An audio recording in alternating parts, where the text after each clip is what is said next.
Kung mas mukhang bata ka kaysa edad mo, ang ibig sabihin ay malakas ang espiritu mo. May dala-dala kang puso na marami ng pinagdaanang bagyo sa buhay. Hindi ka naging mapait o nagtanim ng galit at sama ng loob. Tahimik kang umiyak pero nakahanap ka pa rin ng dahilan para ngumiti. Ang pagiging mukhang bata ay hindi ito bilang gantimpala ng mahabang buhay. Tungkol ito kung paano ka namuhay. Mas pinipili mo ang mapayapa kaysa drama, ang growth kaysa sama ng loob, ang healing kaysa gumanti. Ang katawan ay nire-reflect niya ang kaluluwa. Sabi ng psychology, mababa daw ang stress level mo, kaya nagmukhang bata ka. Mataas ang emotional intelligence mo, at malalim ang abilidad mo para bitiwan na ang mga bagay na wala ng silbi sa iyo. Kaya natuto kang protektahan mo ang enerhiya mo. Umaalis ng walang sama ng loob, nakikipag-usap ng may kabaitan kahit na masakit. Kaya siguro mas madalas ka pang ngumiti o tumawa kaysa malungkot. O kaya nangarap ka katulad kung paano mangarap ang mga kabataan.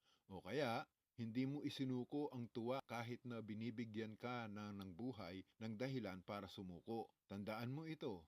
Ang totoong ikaw ay hindi nasusukat sa edad. Nakasulat yan sa kung paano ka magmahal, paano ka nagpatawad, paano ka nagsimulang muli. Ang aral, kapag sinabi sa iyo na mas bata ka kaysa edad mo, huwag ka lang basta magpasalamat. Ang totoong nakikita nila sa iyo ay ang liwanag na pinanatili mong buhay.